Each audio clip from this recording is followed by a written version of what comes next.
नमस्कार मित्रों, आप सभी के बीच में दिनेश लाल यादव निरहुआ का एक बहुत ही बेहतर मूवी आज प्रदर्शित किया जाएगा यूट्यूब पर। तो आप लोग उसमें नीलमगिरी भी काम किए हैं और बहुत ही बेहतरीन मूवी है जिसका नाम है रिश्तों का बंटवारा। भाई रिश्तों का बंटवारा आप समझ सकते हैं, एक पारिवारिक मूवी है जिसमें कि एक परिवार होगा और उसमें बंटवारा होगा, वो किसी लड़की के लिए हो या फिर और कोई करवाए। उसमें अहम भूमिका मतलब घर की औरतों का होगा।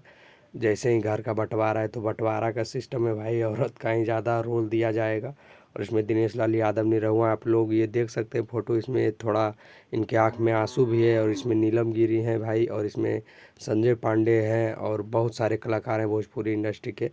तो यह आ जाएगा आप लोग को यूट्यूब चैनल पर देखने के लिए मिल जाएगा।